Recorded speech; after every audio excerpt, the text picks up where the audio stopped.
Bienvenue dans Mauvaise Langue, le podcast qui vous emmène au cœur du sport de haut niveau. Je suis Nicolas Lang, basketteur professionnel, et je vais vous guider à travers les hauts et les bas d'un milieu impitoyable où chaque détail peut faire la différence. Rejoignez-moi pour partir à la rencontre des acteurs et des actrices qui définissent la performance et booster votre progression. Bonjour à tous et bienvenue pour un nouvel épisode de Mauvaise Langue avec comme invité aujourd'hui Julien Mahé, entraîneur de Saint-Quentin Basket et bientôt entraîneur de Nanterre. Je voulais avoir un coach depuis très longtemps parce que j'ai vraiment pu poser plein de questions qui me trottaient dans la tête depuis que j'ai commencé le basket et encore plus au niveau professionnel. Et je remercie vraiment Julien pour s'être ouvert comme ça, avoir répondu à mes questions. Et vraiment, c'est quelqu'un qui a rien caché, qui a vraiment été très franc dans ses réponses. Et c'est vraiment un des coachs aussi montants du basket français qui a fait des choses extraordinaires avec Saint-Quentin depuis 4-5 ans maintenant. Et je ne doute pas qu'il en fera encore des très belles avec Nanterre.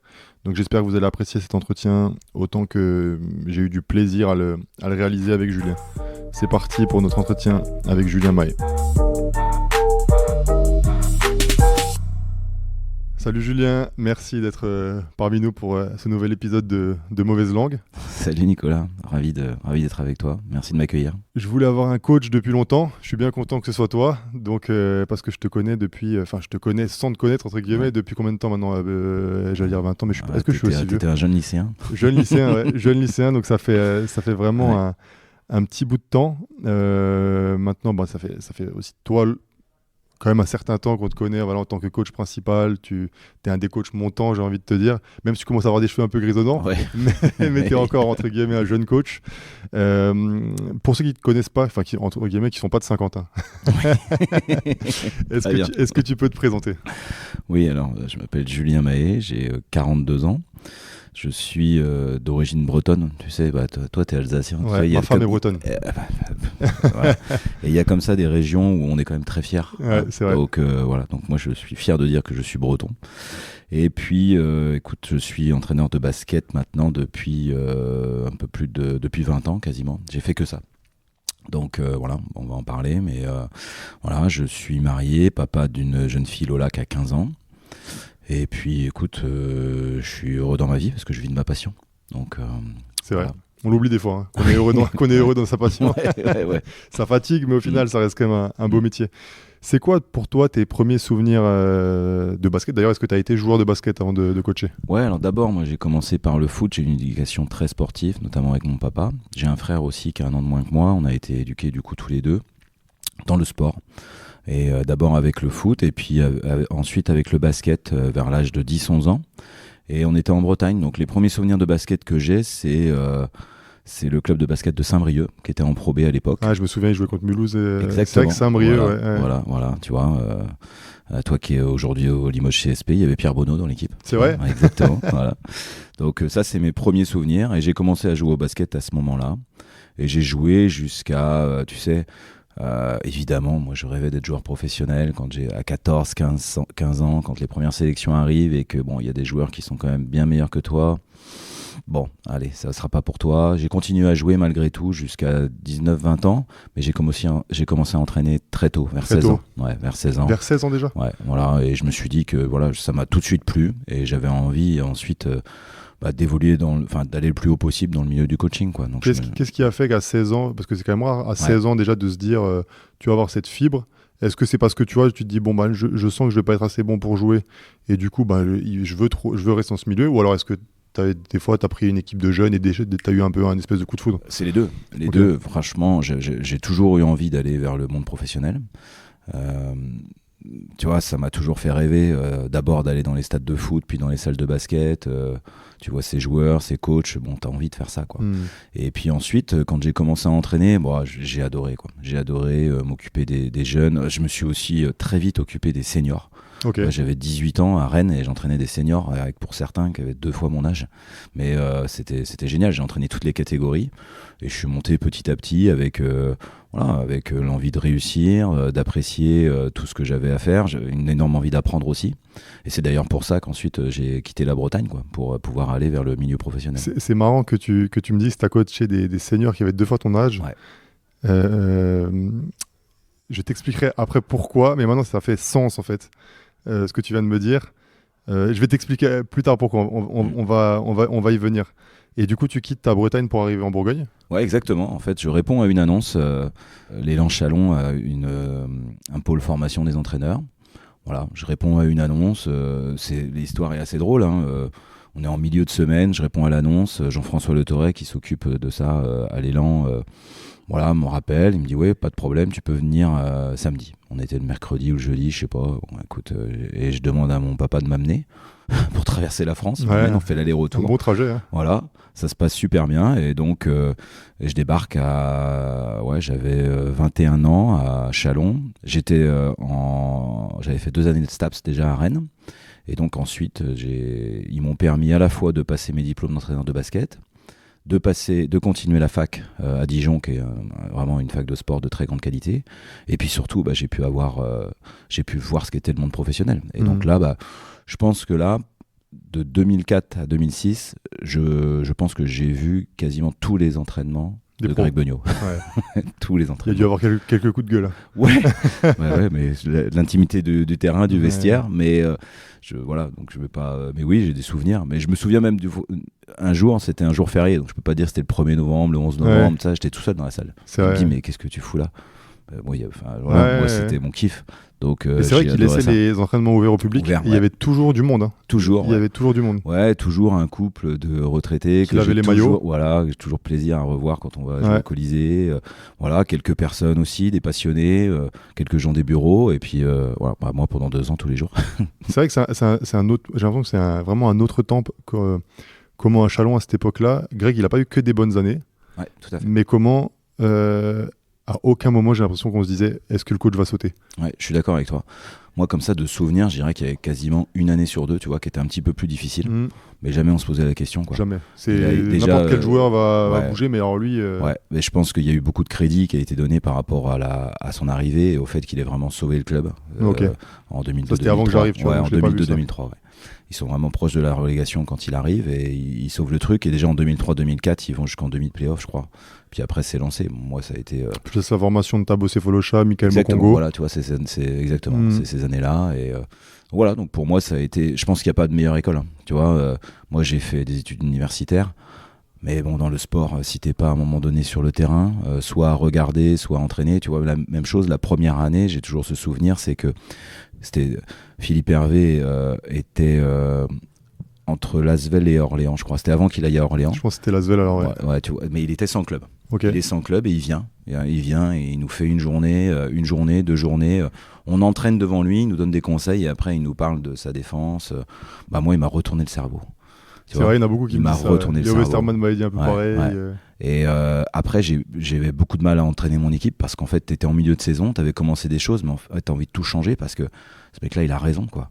Donc après, j'ai eu la chance de le connaître encore davantage et ça fait partie pour moi des tout meilleurs coachs français, quoi. Parce qu'en plus, il est visionnaire. Vraiment, dans sa façon à la fois d'abord d'envisager les tactiques, notamment défensives, et puis ensuite par le management, parce que ce qu'il a fait par la suite avec François Perronnet, Jean-Christophe Prat, en leur laissant autant de responsabilités comme il le faisait à Orléans, c'était vraiment...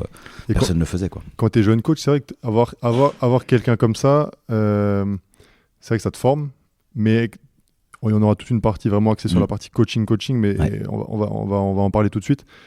Est-ce que des fois... Comment tu arrives, peut-être que si tu vas voir des colloques, des cliniques l'été, ou quand tu parles à des gens comme ça, à pas tomber dans la mode non plus. Ouais. Tu vois ce que je veux dire? Tu vois, moi, ce que Paris Basket a fait, c'est top. Ouais, mais j'ai l'impression qu'il y a eu tout le monde, ça a matrixé tout le monde, et tout le monde a voulu faire du lit à l'eau. Alors que... C'est une super question. Je suis content que tu m'en parles. Voilà. Moi, je vais pas changer pour me mettre dans la mode, quoi. Tu vois, aujourd'hui, il y a énormément d'équipes qui ont envie de jouer vite, beaucoup de possession. Bon, moi, c'est pas mon truc. Donc, je vais pas réinventer les choses. Ce que je sais, c'est que Tuomas Lisalo est un génie et que ce qu'il fait depuis plusieurs années, pareil, on a eu la chance de se rencontrer il y a plusieurs saisons puisque il m'a piqué quelques joueurs, parce que j'ai eu Parker Jackson Kaikot qui était meneur à Saint-Quentin, qui est passé du coup de la Pro B à Saint-Quentin à Bonn, qui a du coup été MVP de Pro B, puis ensuite MVP de BBL, et qui ensuite a été remplacé par TJ Shorts. Et l'année suivante, j'avais Dean Williams, un poste 4 anglais, qui lui aussi est parti de Saint-Quentin pour aller à Bonn. Donc à ce moment-là, on a fait connaissance avec Tuomas et j'ai pu commencer un petit peu à voir aussi bien l'entraîneur et l'homme. Et je pense vraiment que c'est un génie. Et ce qu'il a apporté avec Paris au basket français est vraiment quelque chose de très intéressant. Maintenant, tout le monde ne peut pas faire du Tuomas Lizalo.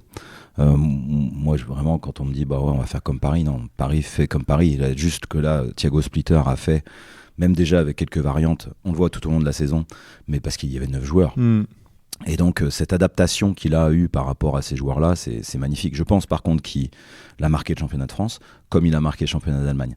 En début de saison, il est allé faire un match de pré-saison à Bonn, donc son ancien club, avec un nouveau coach qui était Rolmours, un Belge.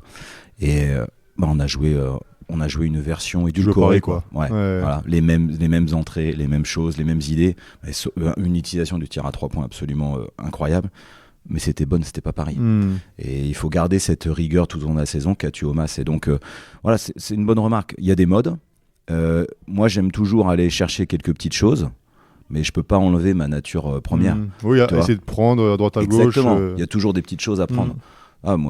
Aujourd'hui, c'est une réflexion pour moi, l'impact, par exemple, qu'ils ont au rebond offensif. Tu vois, c'est des choses. Là, par exemple, c'est ce que fait cette année Guillaume super bien avec Le Mans aussi. Et tu sens qu'il y a des vraies tactiques, des vrais concepts sur l'attaque du rebond offensif. Donc ça, c'est des choses qui font un peu réfléchir. Mais une saison, c'est long.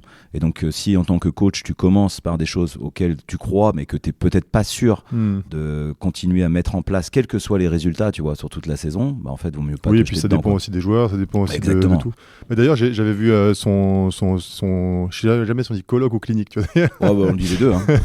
À Belgrade, ou sur YouTube, là.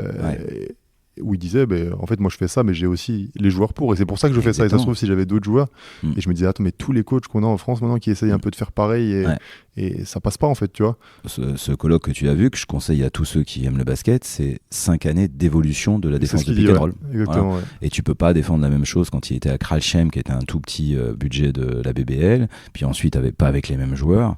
Et je pense que c'est ça. Tu vois, pour rebondir sur cette question, je pense quand même, tu vois, moi je suis un coach qui j'ai des idées précises et donc dans mes recrutements, on en parlera peut-être plus tard, mais je prends des joueurs que je pense en capacité de répondre à mes basiques. Et ensuite, une fois que je les ai, je vais m'adapter aux joueurs.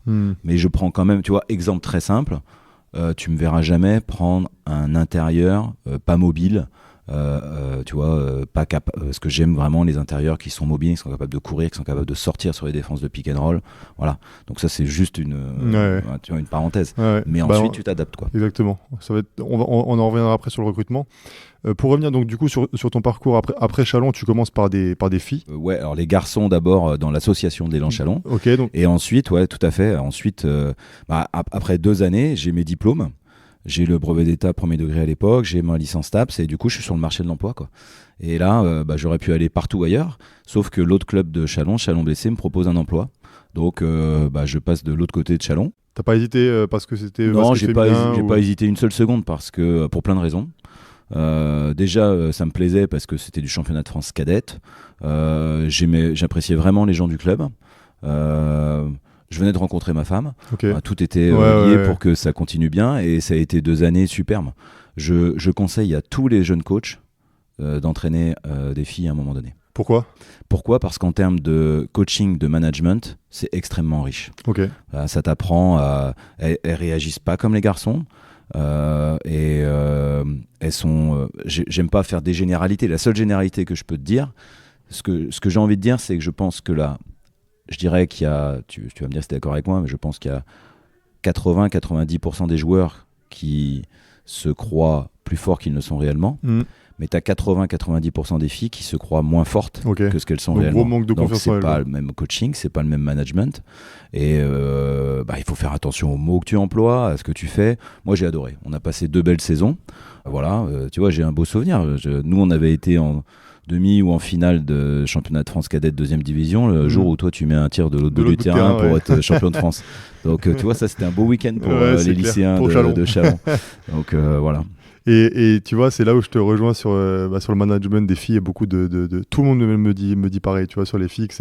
Alors, il y en a qui disent compliqué, toi tu vas dire riche, tu vois, mais ça se rejoint au final. Ouais, et je trouve ça hyper dommage qu'on mette les gens dans des barrières comme ça, tu vois, on met les gens dans des cases. Pourquoi un coach de basket féminin resterait un coach de basket féminin?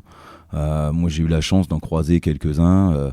J'ai adoré discuter avec Olivier Lafarge de Bourges, Rachid Méziane. Sont des mecs qui sont des super coachs, quoi. Et pourquoi eux, tu vois, j'ai l'impression que les clubs de basket masculin ne leur donnent pas leur chance, quoi. Donc, je vais te dire pourquoi. Ouais. Et parce que ça revient à mon anecdote d'avant. Après, tu es allé sur les Espoirs de Dijon. Ouais. Et l'été où tu signes donc, sur les Espoirs de Dijon, nous, en mode... on va reparler de Jonathan Bourris après. Ouais. Mais il y avait Jonathan Bourris. T'avais qui déjà dans l'équipe à Dijon? T'avais Tang Benjamin déjà? Monclar, Alexis Tang. Et moi, j'étais avec donc, Alexis Tang et Jonathan Bourris. Et quand ils nous disent, ouais, on a un nouveau coach, il vient de Chalon. Mais nous, on se disait, putain, mais il vient des filles, il va se faire bouffer. Tu vois, et en fait, maintenant, chaque fois que je te vois mettre des coups de pression à la télé, je me dis, c'est quand même le mec où on pensait qu'il allait se faire bouffer par des espoirs, tu vois. Et tu vois un peu ce truc un peu macho, dont il vient chez les filles. Et quand tu me dis qu'en fait, tu avais déjà, à 18 ans, tu coachais des mecs de 35 ans, c'est sûr que c'est pas 3 gars de 20 ans qui allaient te faire peur, tu vois. Donc, Non, et puis, voilà, chacun a sa nature. Voilà, bon, moi, c'est sûr que quand on me voit là en dehors, on peut pas imaginer que je vais être comme ça sur le terrain. Enfin, c'est surtout l'inverse, tu vois. Les gens me voient sur le terrain, et puis quand ils me voient une heure après, au VIP ou ailleurs, on peut parler tranquillement. Je vais pas les engueuler, quoi, tu vois. Mais ouais, c'est sûr. Bah là, ça a été un boost incroyable ce moment-là. Après 2 ans avec les filles de Chalon-Bessé, à ce moment-là, j'ai une possibilité pour aller au centre de formation de Valenciennes chez les filles. Ok. Et j'ai Philippe Sudre, à qui je dois beaucoup parce que il a une très belle carrière, hein, évidemment à la DTN, mais aussi comme assistant coach en Pro A, avec Vincent Collet, avec Alain Weiss beaucoup. Et il habitait sur Chalon-sur-Saône, il m'a beaucoup aidé pour passer mes diplômes d'entraîneur. Il m'a vraiment bien préparé au BE2 notamment. Et lui était coach espoir de la JDA. Et il est passé manager général. Et au début, un peu comme toi, moi, j'y ai pas trop cru. Il m'a dit, écoute, Julien, voilà, je vais prendre le poste de manager général et je veux que ce soit toi le coach espoir, quoi. Donc, là, évidemment, ça a été pour moi une opportunité que je pouvais pas refuser. J'avais 25 ans. Donc, je me retrouvais coach espoir et entraîneur adjoint des pros. Bon, ça a été ça a été le début, quoi. C'était qui le coach des pros déjà? Randoual de Sarzin. Oui, bien sûr. Et donc en plus, tu avais une grosse équipe espoir en plus. Ouais, d'entrée de jeu, on avait une grosse équipe. Jonathan Bourris, Benjamin Monclar, Alexis Tang, puis après Vincent Fandelet, Rachid Nekachan, Lucas Ornel. Je vais en oublier, donc c'est dommage. Mais, les oublie pas, mais t'avais une belle équipe. Mais j'avais une très belle équipe. Il y avait pire pour commencer, quoi. Ouais. J'avais une très belle équipe avec des garçons qui avaient du talent. Voilà, ça a été. On a fait le trophée, on a perdu contre Cholet. Et qui est champion à l'époque avec Kevin Séraphin, Christophe Léonard, Steve Oyoufat. Et pour coacher des espoirs, tu vois, tu passes des filles, c'est un type de management, comme tu le disais. Sur des espoirs, tu es dans quel état d'esprit? Toi, tu veux gagner des matchs? Ou alors tu es vraiment au service des pros? Alors oui et non. En fait, je veux gagner des matchs, mais en fait, ça dépend de ce que te propose ton club. Et donc moi, je les entraînais quasiment pas. Je les avais une fois par semaine.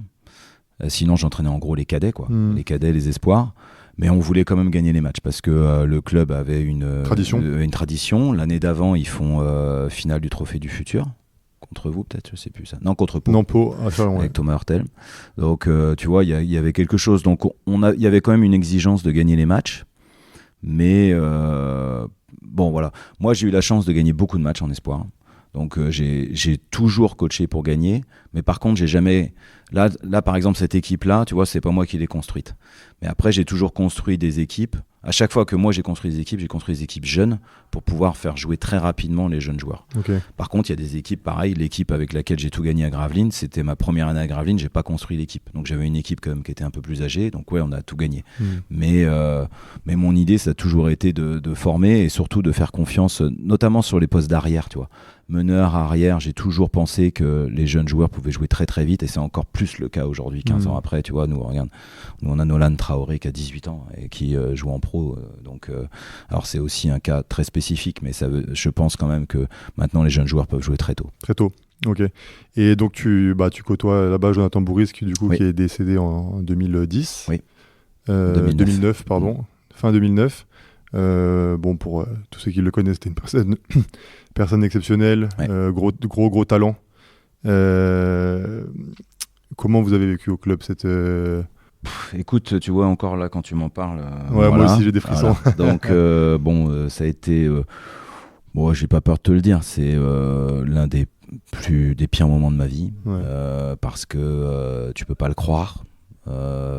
Jonathan, c'était un garçon avec qui on avait construit quelque chose. En plus, sur cette deuxième année, donc en 2008-2009, je l'ai côtoyé. Et 2009-2010, il reste avec nous. Il commence à jouer davantage avec les pros. Et donc, on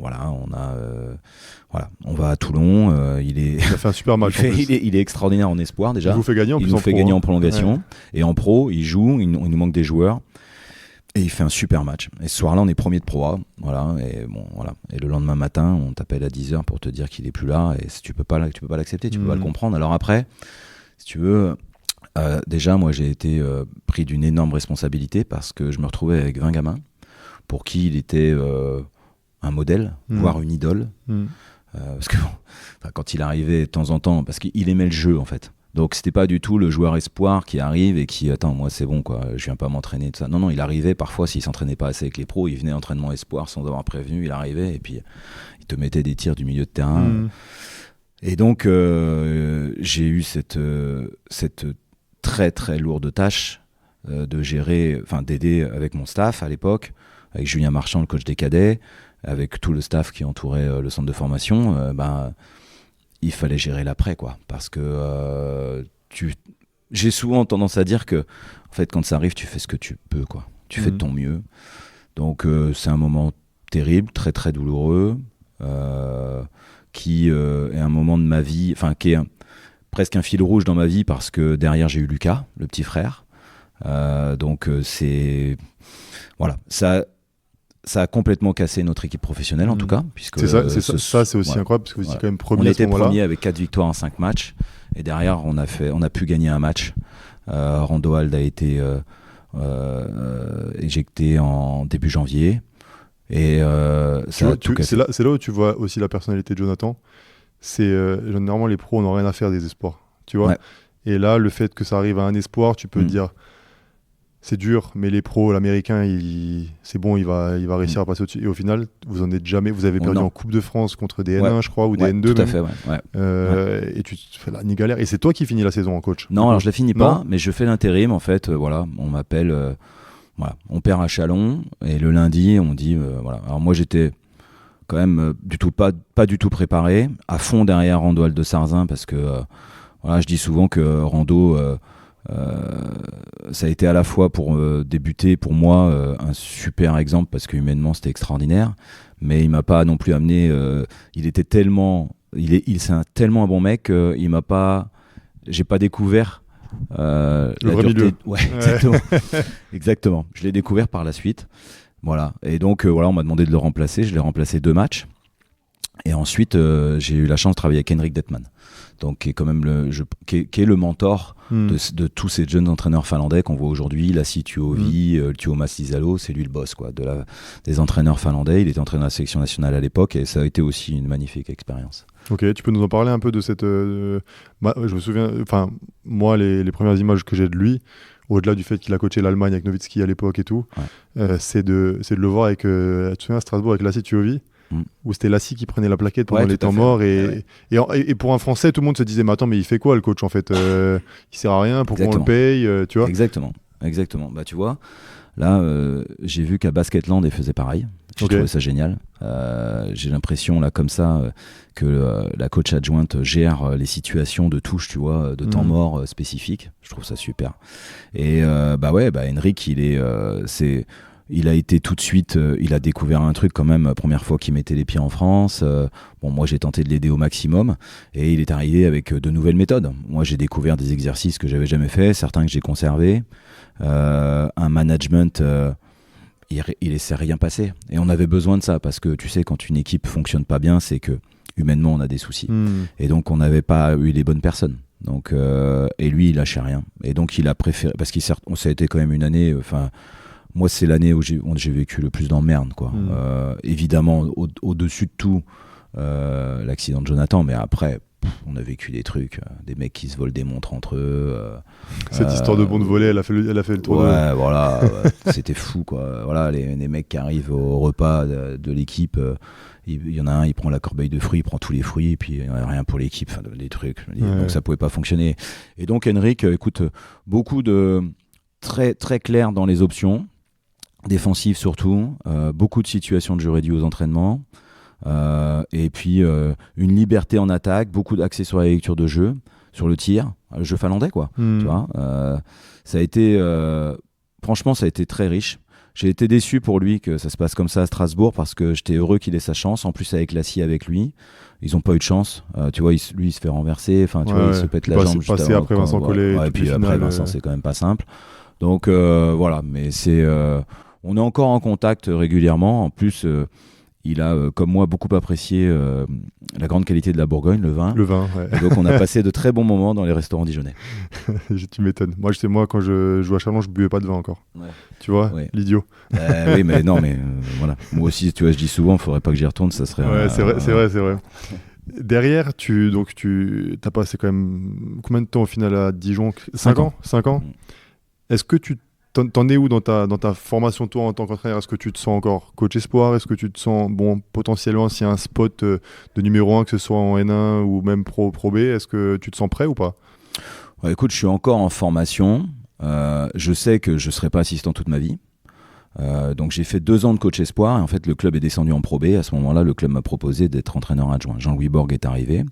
Ça a été une très bonne nouvelle pour le club parce qu'il a remis vraiment les choses d'équerre. C'était un spécialiste, pareil, avec sa rigueur défensive, un management aussi bien à lui. Il est venu avec ses soldats, Jérémy Leloup, David Mélody, et on est remonté immédiatement. Et ensuite, il y a eu 2 autres années de Pro A. Et donc moi, je suis dans la situation où j'apprends, mais je sais que je me prépare aussi. Parce qu'il y a un moment donné, je veux enchaîner, quoi. T'as envie de plus, quoi. Ouais, j'ai envie de changer, quoi. J'ai envie de nouveau de recoacher. Mais je suis pas dans l'idée de coacher en Pro A, Pro B. Voilà, donc quand l'aventure avec Dijon s'arrête, tu vois, je rencontre à ce moment-là les dirigeants de Charleville, qui est en National 1. Voilà, je trouvais que c'était vraiment...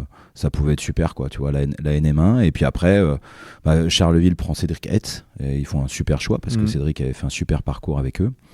Et moi, on me propose les espoirs de Gravelines et j'y vais les yeux fermés. Enfin, pour ma femme, c'était pas obligatoirement les yeux fermés. Non, mais j'allais dire, Gravelines, c'est toujours un vrai. Mais j'étais heureux d'y aller. Parce que voilà, c'était un club à l'époque qui était quand même top. Ouais, c'est vrai. Voilà, j'étais très heureux de travailler avec Christian Monchot. Qui est quelqu'un, bon, toi t'es mulhousien donc mais bon, enfin moi j'ai, tu vois, moi je suis Jean-Luc, mais moi je suis pas un grand matheux, mais j'ai énormément appris. De toute façon, j'ai appris de tout le monde. Il avait niveau des stats et tout, il avait 10 ans d'avance. C'était incroyable, voire 20, ouais. C'était incroyable. Ouais. Tu vois, j'ai le souvenir d'un colloque justement à Dijon sur la semaine des As 2006, un colloque de fou, hein. Jacques Monclar, Claude Bergeau, Vincent Collet et Jean-Luc termine le colloque sur une analyse statistique, ouais, enfin, tableau Excel. Son truc, c'est des chiffres pour qui, pourquoi. Je te promets, la salle s'est vidée. Mais moi, j'ai passé un moment, et je suis pas un fan de chiffres. Alors, j'apprends, tu vois. Mais j'ai adoré, tu vois, ces mecs-là qui ont cette passion et puis qui ont cette intelligence. Bon, voilà. Moi, on en reparlera après sur le coaching si tu veux, mais j'ai toujours l'idée de dire que je vais chercher le mieux de tout le monde. De chacun, ouais. Je pense qu'aujourd'hui... j'ai beaucoup de moi déjà, ça c'est sûr, mais j'ai un peu de Randoil de Sarzin, un peu de Detman, un peu de Borg, un peu de Monchot, tu vois, j'ai pris de tout le monde, quoi. Je crois que vous êtes l'équipe qui shootait le plus à 3 points. Hein. Ah mais ça j'adore, moi. T'aimes bien ça aussi, toi? Non, moi j'aime pas shooter à 3 points perso. Mais c'est vrai, quand tu parles de Jean-Luc, Christian, pardon, Et que ce matin, du coup, on a vu la stat. Bah, tu vois, ça fait sens encore une fois. Ouais, bien sûr. Et c'est vrai quand ils pensent que ces deux frères, qui sont quand même des chimistes à la base, ils ont ce que tout le monde parle en NBA maintenant, est-ce qu'on shoot trop, pas assez, etc. Les mecs, ils l'ont fait en 2005, quoi. Enfin, en 2000, quoi. Ouais, voilà. Fin des années 90, début 2000. Ouais, ils sont nés trop tôt, je pense. Hein. Ouais, je sais pas. Bon, ils sont éclatés aussi. Enfin, moi, j'ai adoré. Franchement, j'ai passé 5 ans à travailler avec lui. Ça a été vraiment, ça a été extrêmement riche de partout, sur la qualité humaine, sur la qualité d'entraîneur, de management, de coaching. Voilà. Et en fait, quand tu jouais contre lui, t'avais l'impression que c'était pas organisé, alors que ça l'est plus que n'importe qui, quoi. Bah, t'avais l'impression que c'était en gros un meneur qui joue un pic et Exactement. Et basta, quoi. Exactement. Alors après, parfois, mais tu vois, regarde Paris Basket. Mais c'est vrai que ça parce qu'en fait, ce que tu cherches, c'est l'efficacité, la rentabilité. Et bah, quand tu as Dwight Bikes, peut-être que le mieux, c'est qu'il joue en ISO. C'est vrai qu'il avait des profils similaires à Paris sur les ailiers qui shootaient et qui étaient quand même grands, qui défendaient. C'est vrai qu'il y avait des vraies ressemblances. En 2017, si je dis pas de bêtises, tu passes numéro 1. Comment tu vis le truc? Aboutissement?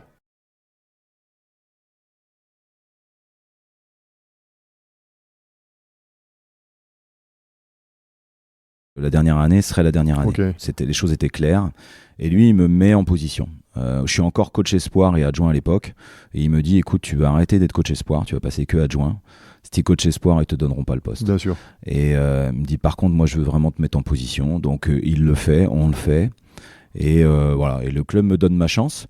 Donc, je sais que le challenge, il est redoutable parce que 9 ans de Christian. Et même si, évidemment, les gens avaient envie quand même un peu d'autre chose, moi, ce que je vends, c'est quand même ma personnalité, ma façon de faire, que les gens avaient vu en espoir, qu'il faut aussi adapter en pro. Mais c'était quand même un challenge qui était très difficile.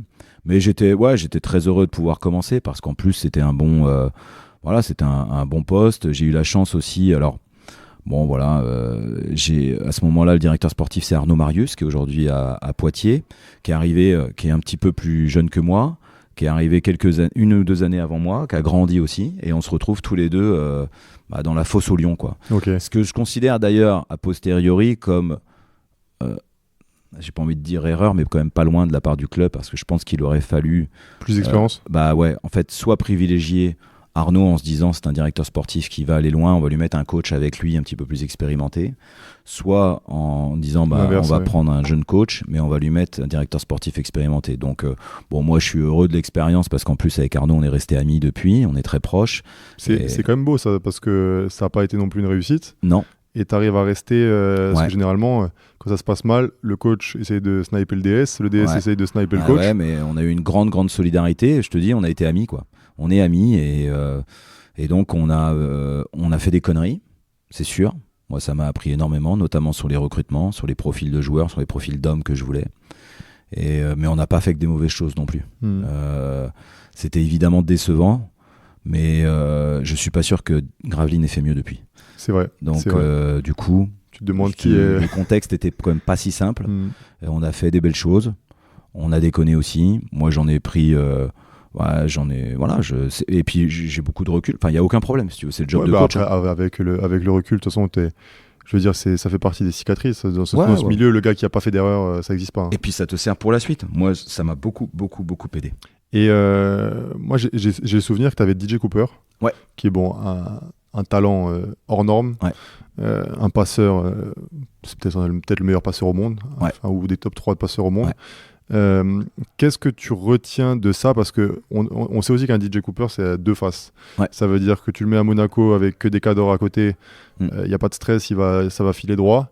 Par contre, je me souviens qu'il était des attitudes très moyennes dans cette année-là. Est-ce que tu penses que le fait que toi tu sois un jeune coach, clairement avec peut-être pas forcément trop de concurrence aussi Alors si tu veux, donc, dans le contexte, DJ Cooper vient d'être MVP avec Pau. Il fait une saison exceptionnelle. Bien sûr, ouais. Et Arnaud se renseigne un petit peu sur lui, quoi. En début de marché, les prix sont évidemment pas pour nous. En plus, il n'y a pas de Coupe d'Europe. Enfin, tu imagines, quoi. Et mi-juillet, on nous appelle, on nous dit là, il y a une fenêtre de tir, vous pouvez avoir DJ. Bon, voilà, moi je l'appelle. Et en fait, j'ai même pas besoin de le convaincre, il avait décidé de venir, quoi. Donc, quelques mois plus tard, on comprend qu'il y avait un loup. Hein. Mais au début, on est tellement heureux de l'avoir. Moi, je me souviens d'avoir reçu des messages. Comment vous avez fait Bah ouais, et puis attends, toi tu vas débuter ta carrière de coach avec comme meneur de jeu le MVP, ça va être génial quoi.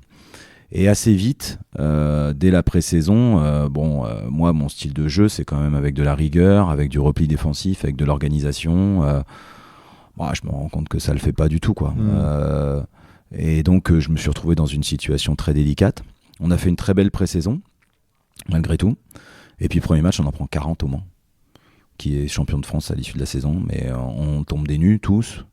Et bon, ça se complique très très vite parce que moi ça m'a beaucoup aidé par la suite. En fait je me rends compte que je me suis rendu compte assez vite ensuite que j'ai besoin d'avoir un meneur de jeu avec qui j'ai une vraie relation, tu vois. En dehors du terrain, avec qui je peux bien m'entendre, avec qui on va se comprendre tout simplement. Et avec DJ on se comprenait pas, donc on a perdu les 4 premiers matchs de la saison, on est à 0-4 et DJ décide de partir. C'est lui qui décide du coup. Ouais. T'étais content, mais. Ouais, on perd Aboulaza qui fait 3 fois 8 secondes sans pression défensive. Donc, il nous envoie le message que là, il a quand même plus envie de jouer avec nous. Il va partir à Monaco. Sur les 4 matchs qu'il joue, on perd de très peu contre Monaco et il est très bon. C'est le seul match où il est vraiment là. Et nous, après, il s'en va. On n'a plus personne. On reçoit Pau, qui a fait un super début de saison. Et personne ne met une piécette sur nous. On n'a jamais gagné. Et on bat Pau. Et derrière, on gagne 7 des 8 matchs suivants. Ouais. Avec J.R. Reynolds et Benjamin Sen, qui sont 2 garçons qui, du coup, me correspondent beaucoup plus en termes de personnalité. Et l'année suivante, je prends un autre type de meneur avec Edgar Sosa, mais c'est le même type d'erreur. C'est des solistes, des mecs qui ont envie de faire un petit peu les choses pour eux et qui, du coup, sont pas exactement le type de meneur que j'ai envie d'avoir, quoi. Bah, tu vois, un gars comme Edgar Sosa, c'est toujours ce que je disais. Moi, je me disais, tu vois, on va aborder le recrutement tout de suite. Quand il y a un mec enfin, tu vois, c'était quand même une star en collège. Un mec comme ça, s'il était normal. Enfin, moi, je me dis toujours, comme quand il y a un gars qui est en NBA, lui, il vient signer, il a signé à Roanne. Ricky Davis, à l'époque, il a signé à Roanne. Ou alors, lui, il vient signer dans un bled. Mais attends, il n'était pas le numéro 10 de draft, lui. Mais s'il est là, en fait, il y a un souci, en fait. C'est vrai. Tu vois, si moi, je suis là où je suis, c'est parce que j'ai des qualités athlétiques catastrophiques. Tu vois. Mais l'autre, s'il a des qualités athlétiques hors normes, c'est un bon joueur, il est adroit, etc. S'il est au même endroit que moi, c'est que mentalement, c'est complètement. C'est comme quand tu vois des gars de 2m15 en N3. Qu'est-ce qu'il fait là, en fait? Tu vois, complètement. Complètement. Je pense qu'il y a toujours un contexte. Que les clubs vont quand même toujours se dire, avec nous, on va réussir, tu vois. Ou alors, je vais trouver. Mais oui et non, parce qu'il faut toujours, dans le recrutement, il faut. Bon, déjà, c'est pas une science, c'est de l'humain. Ah, ça, donc, je suis tout à fait d'accord avec toi. Jamais 10 sur 10. Ce qu'il faut, c'est que tes bons coups réussissent à compenser tes mauvais coups. Et que si possible, sur tes joueurs que tu as décidé d'avoir des joueurs majeurs, se trompe pas. Ensuite, c'est la compréhension du rôle. Moi, je vends jamais de rêve, je parle jamais de temps de jeu. Tu vois, quand les mecs me disent il faut qu'il joue 28 minutes, tiens, bon courage. Moi, je sais pas faire ça. Quand il y a le jump ball, je sais pas comment ça va se passer. Est-ce que il va y avoir des fautes? Est-ce que enfin bon, bref. Et donc, j'attache beaucoup d'importance à ça, le rôle, l'humain. Et ensuite, je fais aussi, tu vois, certains types de joueurs, caractère d'homme à différentes positions, tu vois. Donc ça, maintenant, selon même les positions, tu vois. Ouais. Voilà. Je fais attention au maximum. Tu peux pas connaître aussi bien les gens, mais on travaille beaucoup pour essayer. Et puis l'été, tu sais comment c'est. Tout le monde a toujours envie de venir l'été. Tout le monde dit coach, je vais travailler, j'écoute. C'est excellent. C'est tout à fait ça. J'ai 10 gym rats l'été. J'en ai beaucoup moins au mois de mai suivant, je te dis. Et puis je sais pas si tu as déjà remarqué, le premier entraînement de la saison, tout le monde est là 1 heure avant. Ouais. Tout le monde fait un peu de travail individuel. Nous, tu vois, ce matin, 10 minutes avant, on n'avait pas grand monde dans la salle. Donc, mais c'est tout à fait ça. Et puis en plus, les débuts, tout le monde se regarde, tout le monde a envie. Mais bon, voilà, ce qui me semble hyper important dans le recrutement, c'est de faire attention. Enfin, l'addition de talent n'a jamais fait une équipe. Et tu vois, ce dont on parlait il y a un instant, c'est le contexte. Ça veut dire que je pense que tous les mecs peuvent pas jouer à Limoges. Tous les mecs ne peuvent pas jouer à Saint-Quentin.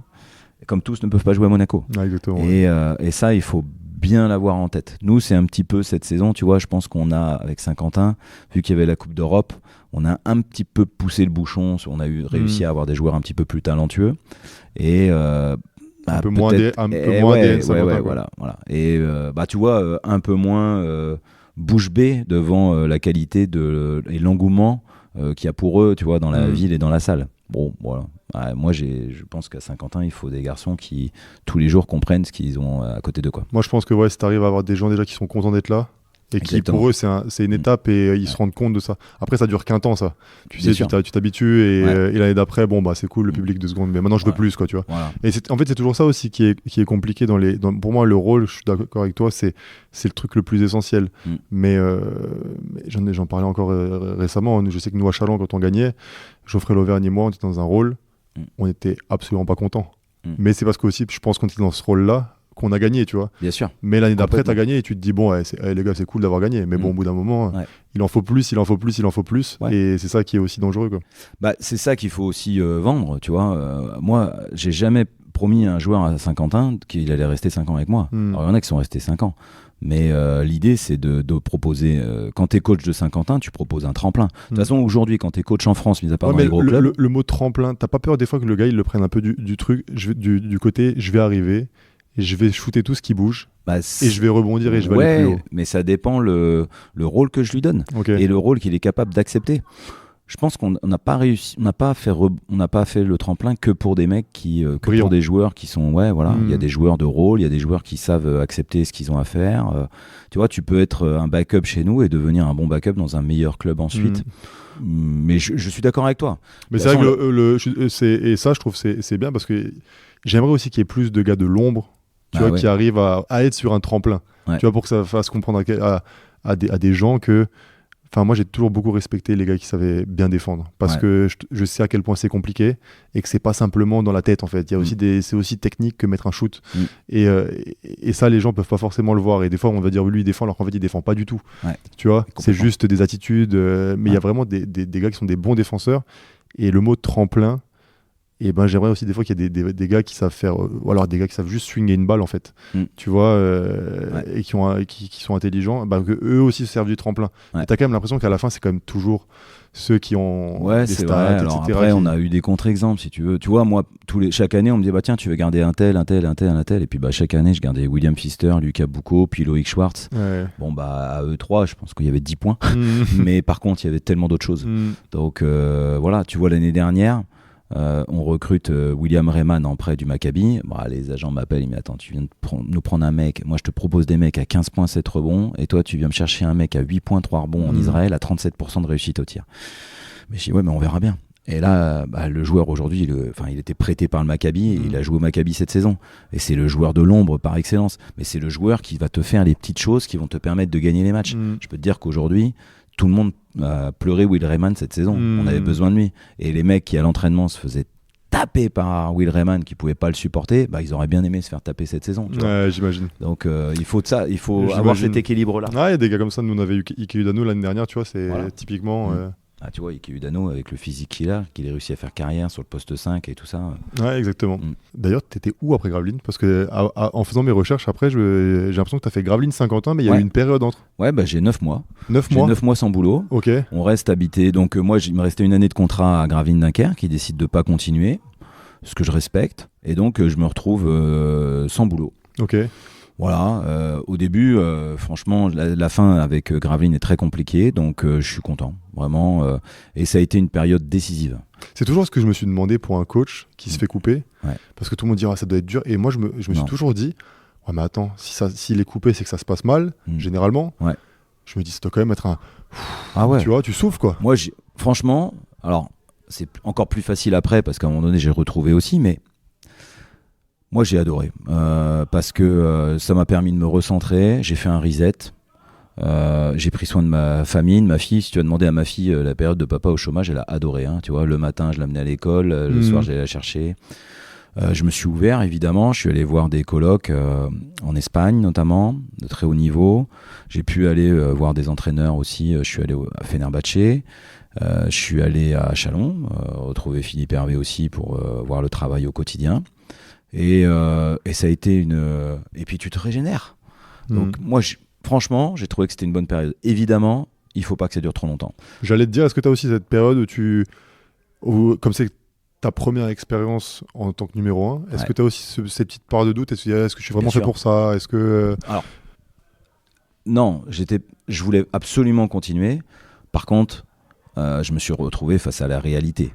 J'ai pris de pleine face la réalité, c'est que Mes 2 années à Gravelines n'ont pas fait rêver grand monde.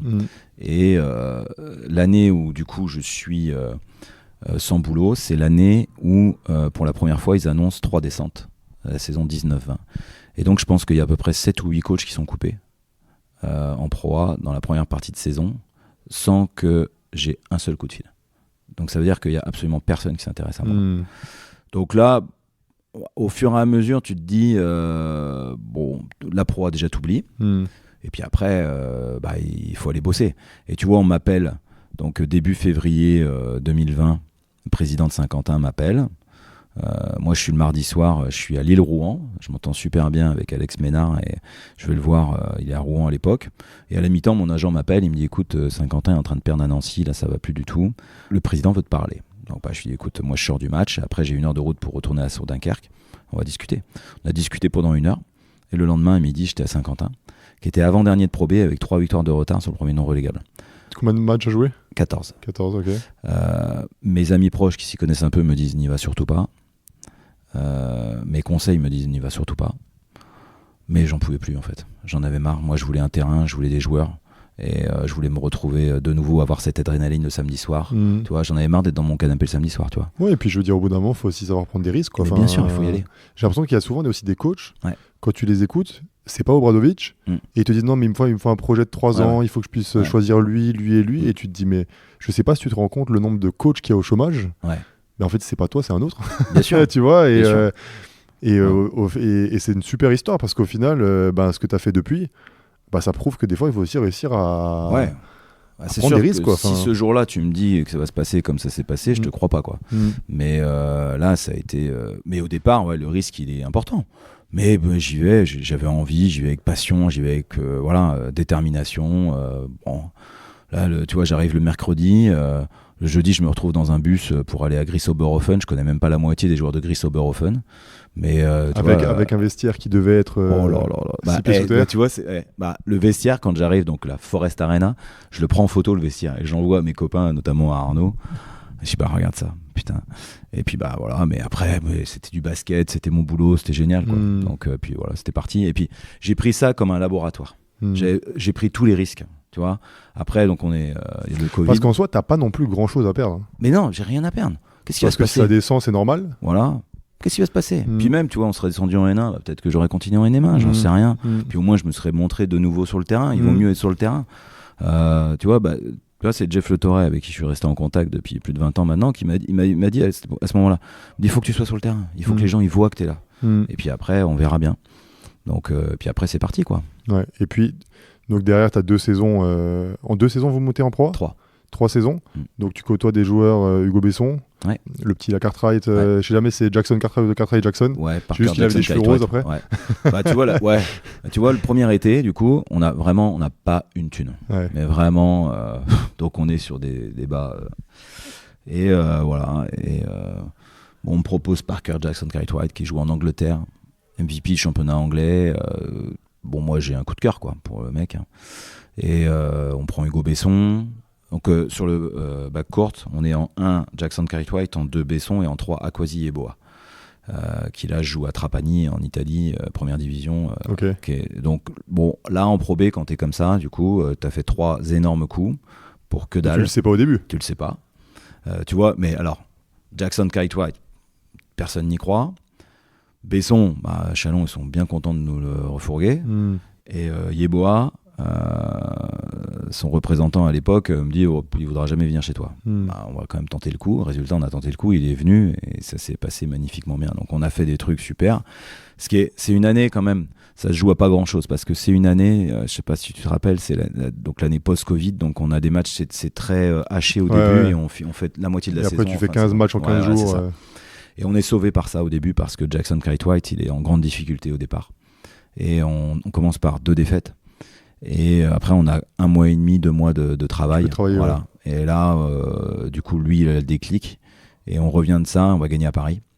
Et là, il était parti, quoi. Et là, ça a été beaucoup de plaisir.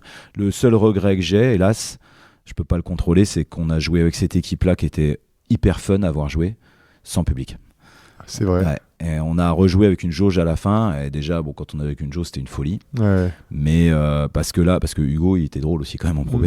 Donc, il est quand même super talentueux. Super talentueux. Et il a toujours ça, moi, que je dis souvent aux jeunes joueurs que j'ai encore avec moi aujourd'hui. C'était pas le même niveau, mais tu vois, il arrivait quand même certains matins à l'entraînement, régulièrement. Il a dit, de toute façon, il l'a fait dès le premier jour. Parce que les jeunes à Saint-Quentin, avant que j'arrive, ne jouaient pas. Tu sais, on n'avait pas de centre de formation, on était obligé d'avoir 4 ou 5 moins de 23. Voilà. Et moi, j'ai décidé, avec l'accord du président, de changer complètement là. Voilà, on va faire jouer les jeunes. On va en prendre et on va les faire jouer. Et Hugo, j'avais gardé quelques joueurs de l'année d'avant, du SQBB. Et Hugo, premier jour, il leur casse la gueule. Et il leur montre à tous que voilà, il va être énorme, quoi. Ouais. Il va être énorme. Je me rappelle même, il fait les tests médicaux, tests physiques. Staff médical me dit j'imagine qu'on le vire. Je dis quoi? Ah ouais, il me dit ces tests c'est catastrophique et tout ça. Je dis écoutez, lui, s'il part de la ligne de fond, il part à 2 pieds, en dehors de la raquette et il dunk. Non, c'est pas possible. Je dis si. Puis tu vois, là j'oublie Benoît Gillet, tu vois. Ouais. Benoît Gillet aussi. Ouais. Donc on avait 4 joueurs, là c'était top niveau, quoi. Ouais. Enfin pour la Pro B. Donc on s'est régalé, vraiment. Et donc à Saint-Quentin, quand t'es arrivé, t'avais direct un peu les clés du camion, ou alors c'est bien, t'arrives, mais on te met quand même un peu, tu vois, on t'encadre un peu. Non, le club était absolument pas structuré, donc on me laisse vraiment les clés. Je fais ce que je veux. Je fais ce que je veux évidemment dans les limites budgétaires autorisées, mais je fais des trucs qui n'avaient jamais été faits. Tu vois, je fais venir tout de suite un préparateur physique, Eric Lecomte, qui était avec moi à Gravelines. Le club n'avait jamais eu de prépa physique. Au début, le président me dit ouais, mais je connais pas, j'ai plein de CV. Je dis c'est lui ou personne en fait. Et donc on amène une forme de travail. Tu vois, le président comprend aussi que tu vois, on achète rapidement une machine à shooter. Tu vois, donc on vend le truc, on veut des jeunes, on veut les faire travailler, progresser, et on met les choses en place pour que ça arrive. Donc on m'a suivi. Et moi, je te dis, ça a été un laboratoire, quoi. J'ai fait beaucoup d'essais, beaucoup de tentatives pour voir si ça fonctionnait. J'ai eu de la réussite. Et qu'est-ce que, pour toi, les choses qu'on va dire, entre guillemets, t'as mal fait, ou tu te dis, j'aurais pu les améliorer à Gravelines, est-ce que t'as des trucs où vraiment, là, je sais pas, en temps normal, en arrivant en première expérience à Saint-Quentin, tu les aurais faites, et là, ton expérience de Gravelines t'a fait dire, non, ça, je fais plus, quoi. Ouais, il y a 2 choses. Il y a le recrutement comme je te le disais tout à l'heure, j'ai recruté des personnalités vraiment précises à certains postes de jeu. Voilà, je voulais que le meneur soit ouvert aux autres. Je voulais un arrière-scoreur avec de la liberté. Je voulais, là je suis un peu plus technique, mais tu vois, pratiquement tous les joueurs arrière capables d'utiliser des pick and roll et un seul poste 3. Donc j'ai commencé dans ma construction d'équipe à vraiment grandir. Et ensuite, j'aime le dire parce que c'est la vérité. En fait, j'étais entraîneur quand j'étais à Gravelines, tu vois, je n'ai pas été joueur. Donc, pour gagner tes galons auprès des joueurs professionnels, moi, je me suis dit, il faut quand même que techniquement et tactiquement, il faut que je sois costaud quand même, tu vois, parce que je n'ai pas leur expérience.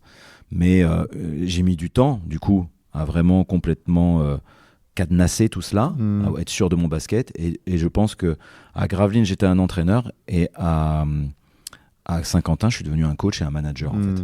Donc j'ai accordé beaucoup plus de part à l'humain. Je me suis aussi entouré moi-même d'un préparateur mental pour vraiment avancer.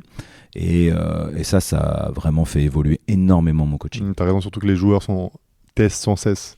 Bien sûr. Tu vois, c'est... Là, encore hier ou avant-hier, vraiment, voilà. Hier encore à l'entraînement, tu vois, mon intérieur polonais, il fait le truc où... de façon hyper intelligente, mais du coup il me tue mon drill, quoi. Il me tue mon exercice, quoi. Test, quoi. Voilà. Ils vont toujours chercher, voilà. C'est ce que Zeljko Obradovic a souvent dit quand il est passé de joueur à coach au Partizan en 92, et il dit je me suis entraîné à réfléchir à toutes les questions que les joueurs pouvaient me poser, et j'ai pas réussi à avoir toutes les questions, mais tu vois, il faut t'entraîner à ça, parce que le jour où il y a un joueur qui te pose la question que t'as pas la réponse, il y a beaucoup qui n'osent pas poser de questions aussi. Mais bon, tu peux aussi en avoir. Et c'est vrai que des fois moi, tu vois, pour le coup, des fois quand je me pose des questions, je me dis attends, mais c'est pas possible que le coach n'ait pas pensé à ça, tu vois ce que je veux dire. Tu te dis attends, mais il y a pensé quand même, et c'est au final non, parce que chacun a entre guillemets ses soucis et son focus, quoi. Est-ce que donc derrière vous montez en première division, comment tu l'abordes? Est-ce que tu te dis waouh, ça va être compliqué, Voilà, un Cartwright Jackson, un Besson, c'est pas tous les ans que tu vas les trouver. Les deux, ils partent, il me semble. Bah, on monte pas avec eux, hein. On fait la première année avec eux, et c'est nous la on deuxième monte, avec nous, un on Jassa et monte, tout. voilà, on monte la troisième année. La deuxième année, on fait de nouveau troisième. On fait troisième, premier. L'année où on monte, on est quand même pas, voilà, on est attendu, mais on vise pas du tout la montée. Et puis bah voilà, ça se fait au fur et à mesure. On a un très beau duel avec Léon Chalon, on gagne au goal average, hein, pour 3 points.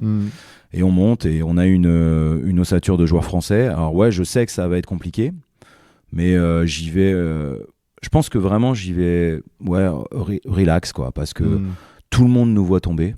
En plus, on repasse à une année à 3 descentes. C'est vrai. Tu vois, on joue un match de pré-saison contre une équipe que je citerai pas, et les mecs nous disent, le staff d'en face nous disent, bon alors, à ton avis, qui descend avec toi cette saison? C'est vrai, à Je ce te moment-là. promets. Ouais. Mais personne. Enfin, tu vois, je suis pas sûr quand même que tu t'es dit il y a 1 an et demi, Saint-Quentin ils vont se Non, maintenir. mais je sais pas si tu te souviens, mais vous avez super bien commencé la saison. Ouais.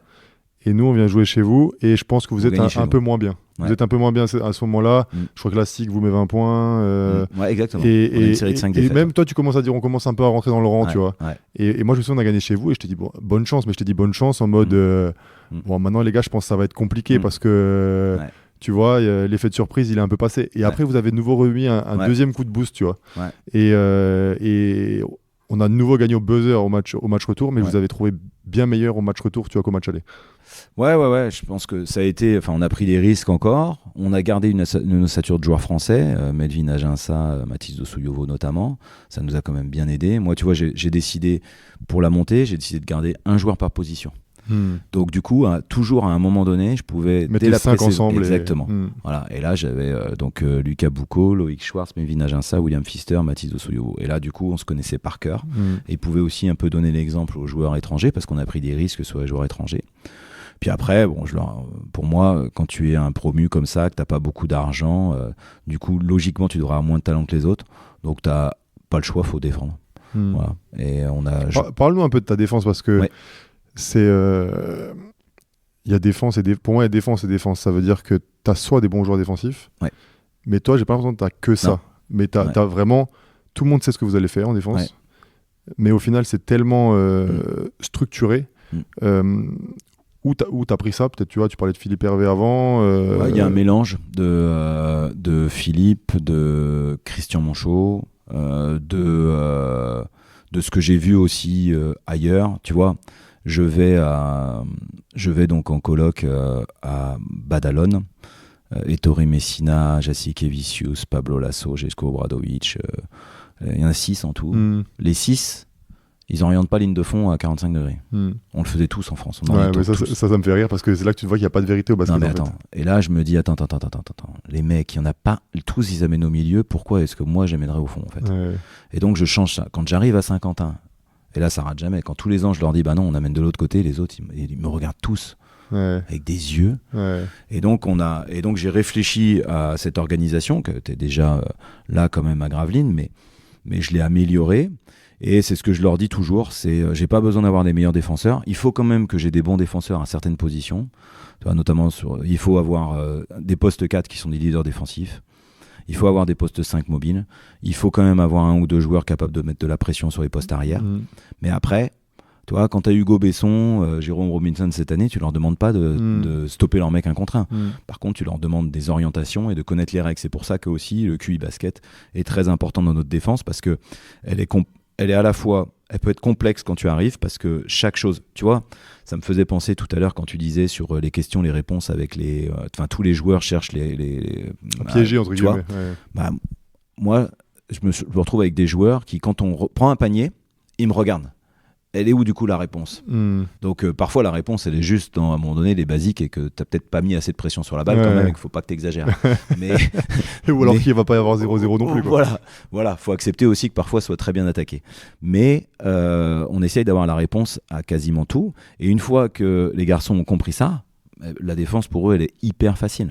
Bon là cette année on l'a pas très bien réussi. Il y a des matchs où on a vraiment très très bien réussi ça, mais les 2 dernières saisons, l'année où on monte et première année de Pro A, sont des années où défensivement on a été je pense d'un vraiment très bon niveau. Tu as des gens qui ont l'habitude de la défendre. Tu vois, c'est Léo Westerman qui disait dans le podcast que j'avais fait avec lui qu'en France il était considéré comme un mauvais défenseur. mais qu'à l'étranger, il prenait toujours le joueur adverse, le meilleur joueur adverse, et il était considéré comme un bon défenseur parce qu'en fait, il y avait une organisation derrière, il savait où envoyer, et ça aide aussi, quoi. Voilà. Moi, je considère vraiment la défense comme un jeu à 5, quoi. Tu vois, par exemple, tu vois, je fais très très peu de 1 contre 1, mais vraiment très très peu. Pour moi, les attaquants sont trop forts. Aussi. Tu vois, les attaquants, je veux dire, tu vois TJ Short jouer Fenerbahçe. Malgré tout le matos qu'ils ont, ils vont trapper au milieu de terrain quand même, les mecs. Bien sûr. Donc tu vas me dire qu'il y a un gars dans le championnat qui tu vas juste lui dire attitude, défense, tout terrain. Non, c'est impossible. Tu vois, non, mais c'est clair. Et puis aussi maintenant, vous tirez quand même de plus en plus loin. Enfin, c'est quand même difficile. Ça évolue sans cesse. Mais j'aime bien cette idée de, tu vois, il n'y a pas de vérité absolue dans le basket. Non. Ça veut dire que ça se trouve, dans 2 ans, on va te dire qu'il faut envoyer ligne de fond et quelqu'un va te le prouver. Et généralement, ça part un peu de la NBA, tu vois. Généralement, c'est JJ Redick dans le podcast qui disait selon qui gagne. T'as l'impression que tout le milieu NBA change un peu. Il faut un big man qui sait faire des passes. Après, il faut un peu plus shooter à 3 points. Là, maintenant, si c'est le Shai qui gagne ou Brunson, ça va être il faut nouveau reprendre des mid-range. Tu vois, c'est marrant. On a toujours aussi envie d'un peu de bouger et de s'exciter, tu vois. Et donc, tu as joué la Coupe d'Europe cette année. Est-ce que tu arrives à savourer, tu vois, le chemin parcouru? Il y a moins de 5 ans quand même, tu étais au chômage et Forest Arena de Grise-Oberhofen. Et là, tu vas jouer à Galatasaray. Exactement. Avec le même club. Est-ce que tu arrives à prendre un peu de temps pour ça et mettre un peu de perspective? Ou alors tu es toujours, allez, il faut gagner le prochain, il faut le top 16, il faut faire ci. Là, la Champions League, vraiment, là, j'ai pris le temps de la savourer. Tu vois, parce qu'en plus, on a eu un groupe avec Kolossos, Karsiaka et Tenerife. Et on a joué Galatasaray en top 16. Et tu vois, donc on a joué Kolossos le premier match à domicile. On savait qu'il fallait gagner si on voulait espérer aller plus loin. On a gagné de 30. Et ensuite, on est parti à Izmir jouer Karsiaka. Et là, tu vois, une dizaine de minutes avant le match, j'ai fait venir mon prépa physique et je lui ai dit, vas-y, assis-toi 30 secondes avec moi et regarde. Voilà, et regarde ce qu'on a fait quand même. Et tu vois, là, on est en train de se préparer pour ce match-là. Et c'est la même chose quand on est arrivé à Galatasaray, qui a une nouvelle salle là, dans laquelle joue aussi FS. Et quand tu arrives et que tu as l'écran géant au-dessus et que c'est marqué Galatasaray Saint-Quentin Basketball, voilà, je me suis dit qu'on avait fait quand même un drôle de truc quand même, tu vois. Donc j'ai pris le temps. La Coupe d'Europe, j'ai vraiment pris le temps de la savourer, je l'ai adorée. Et je sais, tu vois, l'équipe fonctionne moins bien d'ailleurs depuis qu'on y est éliminé et j'ai ma part de responsabilité évidemment. Et tu vois, j'ai peut-être aussi moi mal géré cette sortie de Coupe d'Europe parce que j'ai vraiment adoré ce truc-là. Mais t'as peut-être aussi des joueurs qui sont venus pour ça, quoi. Ah ben ça c'est sûr. Ça c'est sûr. Donc à partir du moment, ça, c'est sûr. J'ai eu un meneur, Mike Green, il a pris sa retraite depuis. On voudra pas, mais avec Paris-Levallois 2013, Eurocup, il devait être à 20 points 10 passes. Championnat, il était à 6 points 3 passes, quoi. Tu vois le truc, j'abuse, hein, mais bien sûr. Le mec qui vient pour jouer à la Coupe d'Europe, quoi. Bah nous, quand on te fait signer à Saint-Quentin, enfin tu viens à Saint-Quentin parce que s'il y a la Coupe d'Europe. Bon, le jour où il y a plus, alors que bon, on a réussi à refaire quand même un truc en Leaders Cup, mais après depuis c'est pas le même délire. Et donc le 9 mai dernier, tout le monde sait que tu vas partir à la fin de saison. Donc là, la semaine dernière, tu as eu standing ovation, des écharpes.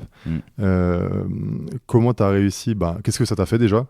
Et est-ce que tu as réussi à rester dans ton match un minimum quand même? Ça a été très compliqué parce que je m'y attendais pas. Donc là, à 4-5 minutes du coup d'envoi, il y avait 3200 écharpes à mon nom. C'était une folie, quoi. Alors au-delà je m'en fous qu'il y ait mon nom sur l'écharpe, mais c'est plus toutes ces écharpes comme ça. C'était assez incroyable. C'était très très émouvant. Ils m'ont surpris. A priori pas que moi parce qu'on a commencé le match par 0-15 quand même. Donc je pense que mes joueurs ont aussi été un peu voilà. Je pense que ça, même si tu expliques un petit peu l'histoire, je pense que ça a peut-être, pour certains, fait mieux comprendre ce qu'on avait fait pendant les dernières années. Donc voilà, ça a été j'étais content de le gagner parce que les gens qui me connaissent savent que ça aurait été un peu gâché. Enfin, j'aurais pas été vraiment d'humeur en cas de défaite. Donc là, c'est un bon moment que j'ai pu partager. Je quitte Saint-Quentin en très bons termes avec tout le monde, notamment avec le président avec qui j'ai la faiblesse de penser qu'on est amis et qu'on le restera. Et avec ma famille. Et donc et puis voilà, quand tu y penses, c'est un truc quand même extraordinaire, quoi. Donc moi au final j'ai seulement fait mon boulot, mais dans une ville de passionnés qui assument le rendre et avec qui on a vécu des choses vraiment fabuleuses. Donc maintenant c'était le bon moment pour partir. Il faut savoir partir. Et donc, voilà, j'estime qu'il faut partir. C'est vrai que tu ne te serais pas vu rester 15 ans tu vois, dans le club ou Non, parce que bon, j'ai envie de progresser, d'évoluer. J'ai un doute sur le fait que le club puisse continuer vraiment d'évoluer. On a avancé très vite, trop vite peut-être. Et la Pro A, la Betclic Elite est un championnat quand même redoutable.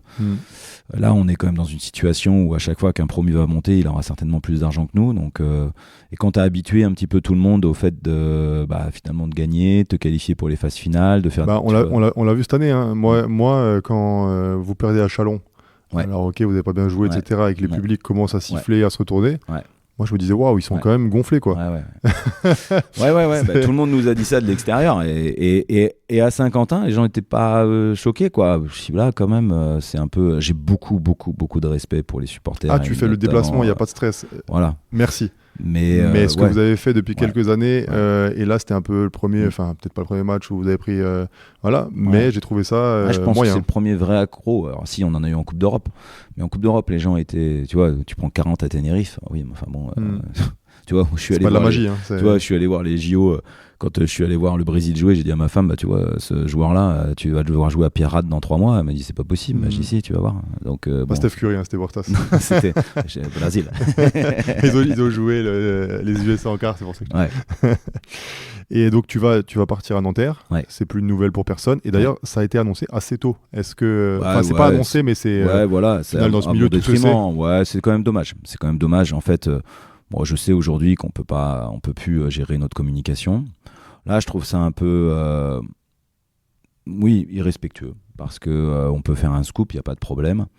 Maintenant, quand on s'intéresse au basket, qu'on suit, on sait que je suis là-bas depuis 5 ans, annoncer mon probable départ, sans me prévenir moi. En fait, on est dans la vie de tous les jours, on est des humains. Donc, ça a été annoncé à un moment donné où j'avais pas du tout signé à Nanterre encore. J'aurais pu très bien d'ailleurs ne pas le faire ensuite.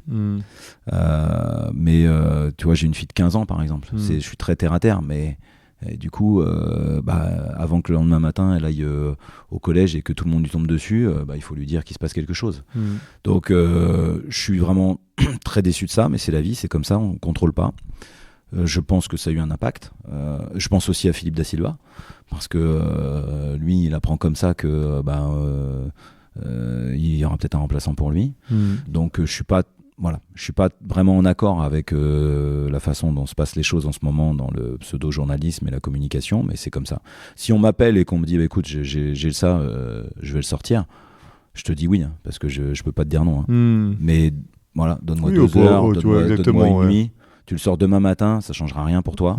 Tu l'auras, le scoop. Et moi, j'aurais prévenu les gens qui méritent d'être prévenus. Et puis surtout, comme tu dis, c'était même pas fait au final. Exactement, c'était pas fait. Au moment où ça sort, tu vois, on peut très bien se dire que Nanterre va prendre un autre coach, que moi, je vais décider d'aller vers une autre direction. Donc, ça a mis le feu. Bon, c'est comme ça. Au final, ça va se faire. Et je suis très content d'aller à Nanterre pour les prochaines saisons. C'est un très très joli projet pour moi. Mais j'aurais aimé que cette communication se passe différemment. Et donc, tu vas aller à Nanterre, qui est quand même un des clubs historiques du basket français, qui a un peu comme Saint-Quentin, qui, il y a déjà plus de 10 ans, a eu une ascension un peu fulgurante et qui depuis s'est quand même stabilisé à haut niveau. Te concernant toi, c'est quoi, pour un coach français actuellement, tu vois, des rêves ou des objectifs? Il n'y a pas autant un joueur français va pouvoir avoir des joueurs NBA, enfin des joueurs français qui sont en NBA, des joueurs français qui sont en Euroleague. Un coach français, il ne voit pas de coach français en Euroleague à qui il peut se dire tu vois, potentiellement il y a peut-être une voie. Est-ce que tu penses qu'il y a moyen pour un coach comme toi ou un autre, tu vois, d'aller plus haut que le championnat de France ou Ouais, alors déjà moi à titre personnel, je vois les choses au fur et à mesure. Je pense qu'on passe pas de Saint-Quentin à un projet non plus de folie. Je pense que Nanterre, c'est un step-up quand même, parce que le club, comme tu l'as dit, est quand même structuré, organisé. Frédéric et Pascal Donadieu gèrent quand même plutôt bien leur barque depuis quelques années. Et donc, ça reste aussi quelque chose de familial, avec des gens qui ont un côté humain. Et donc, ça me semblait être un très bon pas pour continuer d'avancer et de progresser. Ensuite, pour la deuxième partie de la question, je pense quand même qu'aujourd'hui, on est un carrefour pour les clubs, pour les coachs français. Je pense qu'il y a une nouvelle génération là qui a envie de travailler ensemble. Quand je suis arrivé dans le milieu, j'ai vu quand même beaucoup de gens les uns contre les autres. Et c'est une énorme erreur. Et je pense que nous, on a envie de travailler ensemble avec quelques-uns et que ça va nous aider à progresser. Tu vois, le colloque de coach d'Euroleague dont je te parlais tout à l'heure, tu vois, ils se partagent tous les mecs. Et c'est pas parce que je t'ai montré ma défense de pick and roll que je vais perdre contre toi. Soit avec les vidéos maintenant. Bah, non, mais attends, va cacher des trucs. Non, mais tu vois. Alors qu'il y a 15 ans, il fallait rien se donner, tout ça. C'était catastrophique, l'état d'esprit. Là, on a vraiment une grande évolution. Tu vois, moi, je suis proche d'Alex Ménard, de Michael Hay, de Guillaume Vizade, qui fait un parcours remarquable. Là, Fabrice Lefrançois, première année de Pro A, coach de l'année, et c'est amplement mérité. Donc, je pense qu'il est en train de se passer quelque chose. Et j'espère que ça permettra à certains d'aller vers un plus haut niveau. Tu vois, Pierrick Poupet, c'est super ce qu'il fait avec Villeurbanne, faut quand même y aller, hein. Donc, parce que je trouve que c'est même pas assez mis en valeur, tu vois, parce que ok, il y a du pognon, il y a des bons joueurs, enfin faut les gérer, hein. Et le travail que fait Pierrick depuis qu'il est arrivé à la tête de l'Asvel, c'est remarquable. Donc j'ai de l'espoir pour que certains d'entre nous puissent aller vers le très haut niveau européen. Bon, la NBA, j'en sais rien. Pour moi, c'est pas vraiment un rêve, je te le cache pas. Mais je te verrais bien en NBA. Ouais, voilà, t'imagines. Mais bon, voilà. Après l'expérience, tu vois, d'une Summer League ou quoi, il y a plein de beaux. Je trouve que ça peut être une bonne idée, mais ça viendra. Mais plus loin, tout ça. Moi, j'aime tellement l'Euroleague, si tu veux. Alors là, je pense qu'ils vont un petit peu trop loin là dans le calendrier. Une perte, je trouve, sur la qualité des matchs parce que c'est too much, mais c'est vraiment c'est un basket que j'adore, quoi. Et c'est quoi pour toi aujourd'hui un bon coach, tu vois? Est-ce que tu as la même vision maintenant de ce qu'est un bon coach maintenant qu'il y a 20 ans, tu vois? Ouais, absolument pas, c'est une très bonne question, hein. Comme je te l'ai dit, moi je voyais le coach comme... Enfin, je recherchais, il y a 20 ans, la tactique, la technique, tu vois... je mesurais pas, quand j'allais voir les entraînements Greg Beugnot, je mesurais pas à ce moment-là, je pensais qu'il gagnait son match grâce à ses rotations défensives ou ses systèmes de jeu, alors qu'il est gagné davantage par sa capacité à fédérer un groupe, tu vois. Donc je pense qu'aujourd'hui le bon coach, c'est celui qui a la meilleure capacité, le meilleur équilibre entre la technique, la tactique et le management humain. Et je pense même que si je devais mettre une priorité, je la mettrais sur le management. Il y a très peu de très très forts tacticiens qui vont réussir à faire des choses s'ils ne sont pas des bons managers. Alors que, j'ai pas envie de donner d'exemple, mais il y a parfois des mecs où tu te dis, tu prépares les matchs, tu te dis, quand même, il ne se passe pas grand-chose là. Mais les mecs, ils y arrivent. Tu vois, parfois même, ils gagnent des titres. Mais c'est parce qu'ils arrivent à amener leur groupe et à aller tirer la quintessence de leur groupe, quoi. Donc aujourd'hui, c'est ça pour moi. Voilà. Après, si tu veux, il y en a certains quand même. Voilà, il y en a qui sont un peu au-dessus de la mêlée parce qu'en plus, ils ont cette capacité de visionnaire. Tu vois, je pense à Tuomas Lizalo. Bon, voilà, là, ce qu'il fait, bon, tu vois, du coup, résultat NBA maintenant. D'ailleurs, je suis curieux, vraiment. On était tous curieux de voir en Euroleague. Ça, il n'a pas été. Il a été, mais il n'a pas été. Voilà, c'est ça. Il s'est qualifié, puis il est parti. Mais j'aurais adoré le voir, tu vois. Et là, en NBA, bah, pareil, tu vois, moi, je regarde très peu la NBA, mais là, je vais quand même jeter un œil. Tu vois, je suis vraiment curieux de voir. Surtout si TJ Short y va. Voilà, exactement. on va regarder ça. Et tu parlais de la partie management. Est-ce que tu te formes encore ? Est-ce que tu regardes que du basket ? Est-ce que par exemple, tu vois, moi, j'ai appris... on avait un prof en management à l'école à Grenoble qui est venu et qui nous a fait un cours, et moi ça m'a totalement ouvert l'esprit, alors que tu vois, il est consultant pour des grosses boîtes, et j'ai quasiment tout compris sur le management humain dans un club de basket, alors qu'il parlait pas de basket à la base. Mais comment toi tu te formes par rapport à ça? Et c'est vrai que quand tu parlais d'amener un groupe, moi j'ai toujours eu de la peine pour les coachs qui dans un vestiaire vont te sortir un discours et que quand les joueurs ils adhèrent pas, quoi, tu vois. C'est ça. Et tu sens la peine du mec et tu te dis, mais est-ce qu'il s'en rend compte que ça passe pas, ou et tu vois, tu te dis, il est seul, quoi. Bah tu vois, moi là, ça fait partie de mes évolutions. Tu venais voir mon tableau de vestiaire à Gravelines, il était plein, il était blindé, hein. Voilà. Là, j'ai plus de tableau en fait. On a changé le vestiaire à Saint-Quentin. Dis-moi, c'est pas la peine. Il n'y a plus de budget à ce moment-là. Non, j'ai jamais. Moi, maintenant, il n'y a plus de tableau. Ouais. Donc voilà, je rajoute 2-3 trucs maintenant parce qu'en fait, là, cette année, comme chaque année, il faut s'adapter à tes joueurs, à ton équipe, et donc il faut chercher d'autres solutions. Après, pour répondre à ta question, ouais, je regarde pas que du basket. Je m'intéresse, le monde de l'entreprise, le management. J'essaye de temps en temps de regarder des conférences, parfois qui n'ont rien à voir, ou alors sur d'autres sports. J'adore ça, tu vois. Aller discuter avec des coachs de handball, de football, et je trouve ça hyper riche parce qu'on a les mêmes problématiques, quoi. Ouais, c'est vrai.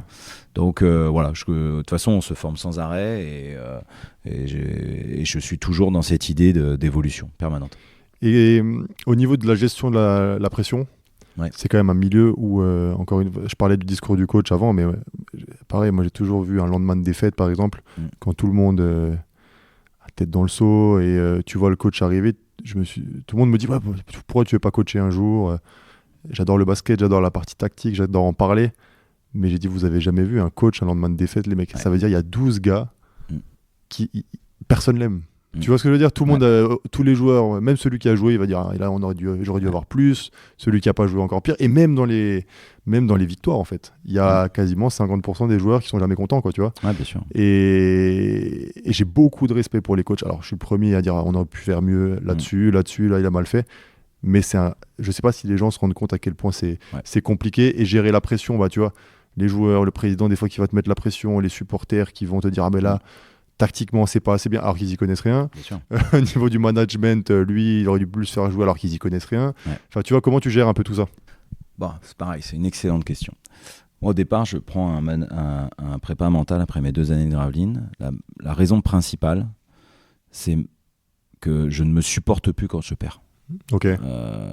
Je ne me supporte plus et je sais que je me fais mal à moi-même, je fais mal à ma famille parce que je suis juste insupportable. Je sais pas gérer ça. J'ai peur, et du coup, j'ai peur de perdre. Je pense que j'ai évolué sur le fait que maintenant, avant un match, j'ai pas peur de perdre. J'y vais juste pour gagner, en fait. Et je n'envisage que la victoire. Ensuite, je me suis pas complètement guéri parce que, tu vois, il y a un joueur de mon équipe cette année, après une semaine quand même assez difficile, on gagne le match et il dit en conférence de presse, en fait, le coach, il a plus la haine de la défaite qu'il aime la victoire, tu vois. C'est ce que soi-disant Larry Bird disait.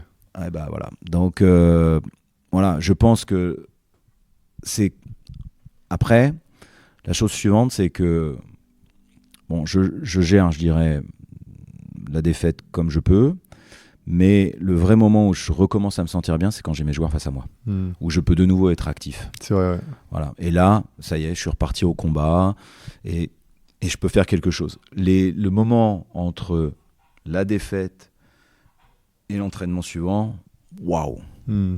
Et donc là, j'ai la chance d'avoir une femme qui est exceptionnelle parce que vraiment, voilà, elle me connaît bien maintenant par rapport à ça.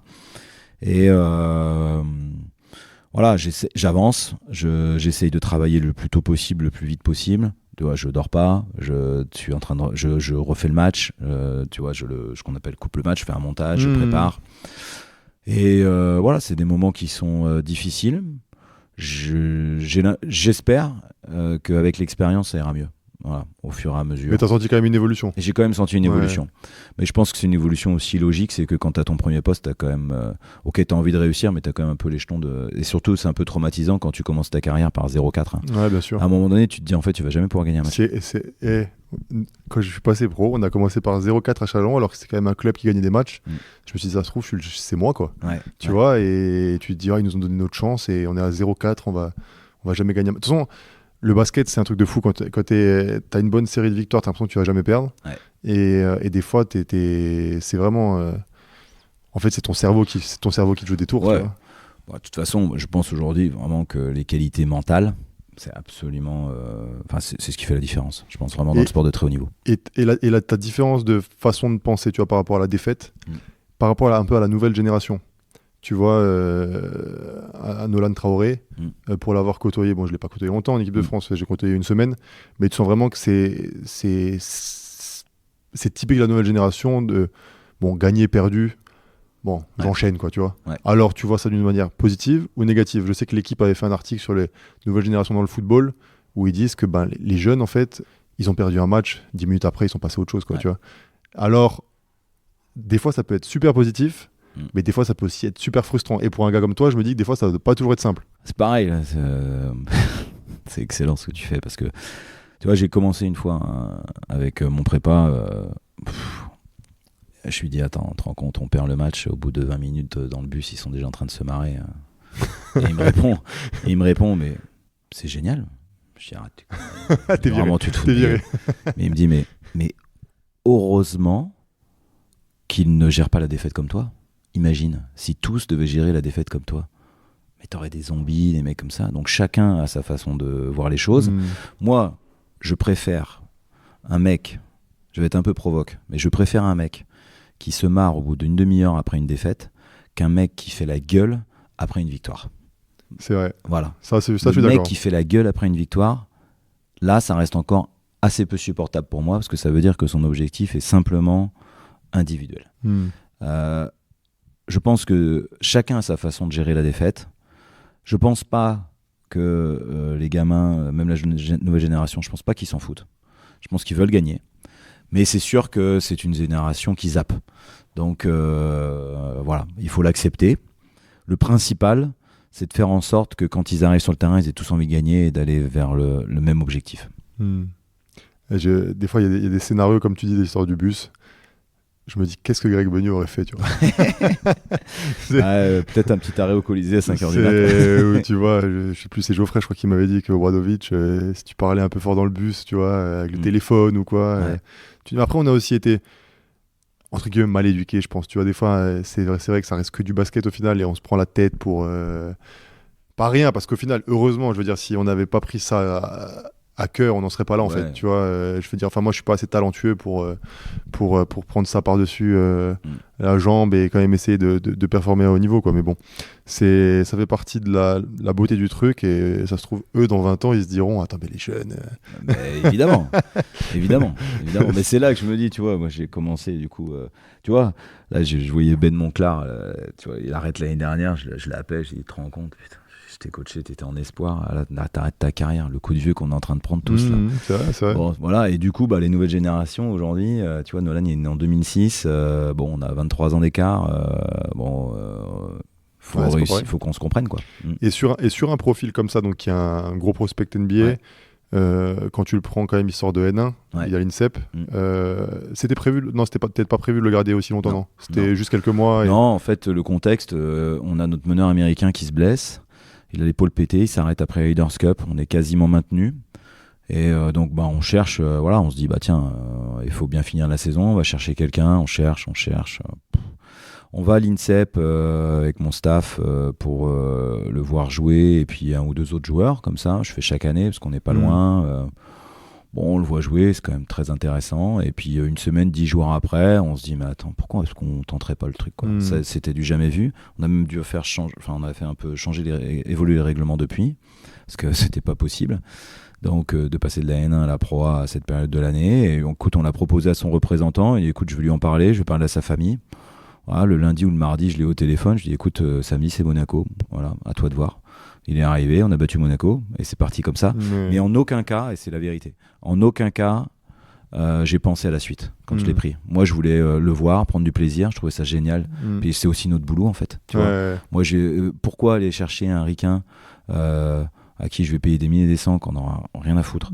Et je peux pas donner la chance à un gamin de 18 ans français qui est l'avenir de du basket en France.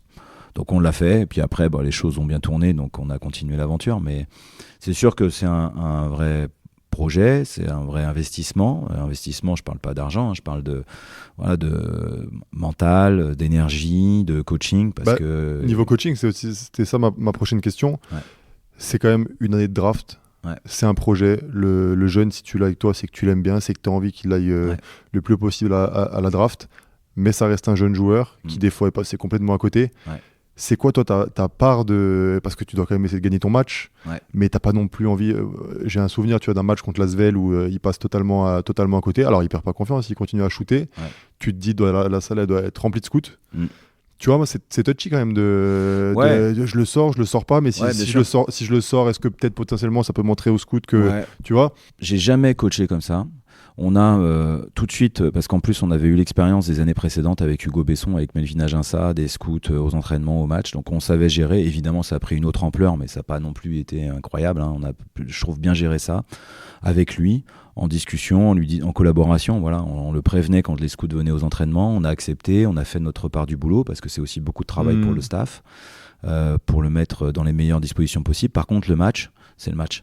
Et donc on l'a mis au départ dans des conditions, tu vois, on avait décidé, on a fini la saison avec Nolan Traoré, Lucas Boucaud, on a gagné vraiment, on a bien joué la fin de saison, on s'est dit on va repartir pareil. Et donc du coup tu le mets quand même aussi dans des conditions où sur un départ c'est pas déséquilibré, quoi. Donc il avait le rôle, il savait qu'il allait avoir des responsabilités, et puis tu y vas comme ça. Après par contre, une fois que le match commence, c'est le match. Tu coaches le match. Et t'es pas bon. Tu vois, on a gagné à Dijon, il a joué 12 minutes, et t'es pas content. J'ai dit, mec, t'es pas bon. Donc on va revoir ça, on va retravailler. T'as besoin de faire beaucoup mieux, parce que j'ai un niveau d'exigence envers lui qui correspond à son niveau d'ambition. Bien sûr. Ouais. Donc très très dur. Tu vois, quand on est allé en match de Coupe d'Europe, il y a un scout qui est venu me voir et il me dit je te remercie de ne pas lui faire du babysitting. Tu vois, et je pense que ça va l'aider. Alors tous les jours, il comprend pas tous les jours que je sois aussi dur avec lui, mais c'est pour son bien. Je trouve qu'il a vraiment évolué, il a eu des hauts et des bas, c'est normal, il est inconstant, il a 18 ans, quoi. C'est ce qu'on n'arrive pas à se mettre dans la tête, c'est qu'il a 18 ans, on lui a donné des responsabilités d'être meneur dans une Pro A qui est terrible, et il était attendu. Autant au mois de mars, avril, personne ne le connaissait. Quand on est revenu en septembre, quand même, il a eu des traitements de faveur d'un autre niveau. Donc je trouve qu'il a quand même, tu vois, au final, on va se maintenir. On a fait un play-in, on a fait une demi-Leaders Cup, donc c'est un pari réussi, quoi. Bien sûr. On va finir cet épisode par une question où tu as connu des filles, des espoirs, tu as connu un poste d'adjoint pendant longtemps, on a vu à Gravelines un poste d'entraîneur principal, ça s'est pas bien passé, maintenant une vraie réussite. Au final, tu as entre guillemets tout connu, tu vois. Maintenant, un jeune qui veut devenir coach, qu'est-ce que tu dirais au jeune Julien, tu vois, quand il commence dans la voiture avec son père pour venir à Châlons, tu vois, qu'est-ce que tu lui dirais ? Alors déjà, pour tous les jeunes Julien et autres, je leur dis que tous mes entraînements sont ouverts aux coachs. Ok. Tu vois, moi, tous mes entraînements sont à huis clos, sauf pour les entraîneurs qui veulent venir. Et j'ouvre à tous les entraîneurs qui veulent venir. Et parce que je pense que ça fait partie de la formation. Ensuite, le conseil que je donne, c'est que ce n'est pas un métier, c'est une passion. Et ça, il faut bien l'avoir en tête. Ça veut dire que j'essaye de... Je me force pas, je donne le meilleur de moi-même pour avoir un équilibre de vie de famille, et j'en suis même très fier, parce que c'est très difficile dans ce métier-là. Mais par contre, je suis basket quand même un sacré paquet d'heures dans la journée. Je dors basket, je vis basket, je suis tout le temps en train de regarder du basket. Et donc, si tu n'es pas passionné, tu peux pas y arriver. Ça, c'est... Voilà. Et puis ensuite, il faut une part de chance. Il y a pas... Tu vois, j'ai toujours pensé que en N2, en N3, il y avait certainement de bons entraîneurs qui étaient peut-être aussi bons que moi, hein, largement, mais qui n'ont pas eu la chance. Ouais. Tu vois, et c'est pour ça que tu vois, ils ont changé les diplômes d'entraîneur. Aujourd'hui, il faut payer pour accéder au plus haut niveau de diplôme d'entraîneur. C'est pas spécifique au basket, c'est tous les sports. C'est une décision du ministère, et je trouve ça scandaleux, en fait. C'est ce que je pensais aussi. Ouais. Voilà, moi, j'ai passé mon BE2, j'ai été entraîneur des cadettes au Chalon-BC.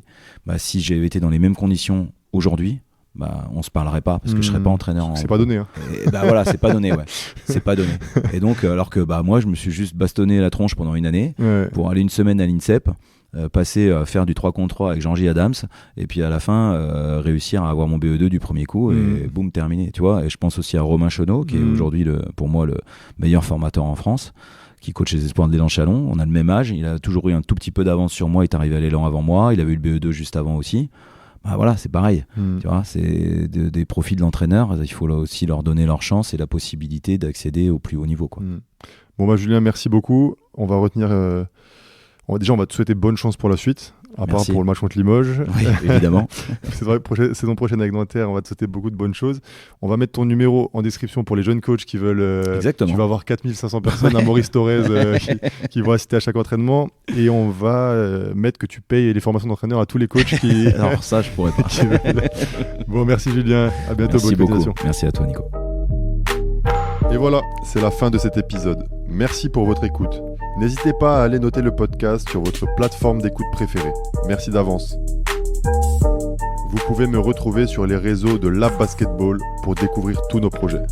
Ce podcast est sponsorisé par Lab Basketball et ses camps de basket ainsi que tous nos autres projets. Rendez-vous sur nos réseaux sociaux pour en savoir plus. À bientôt!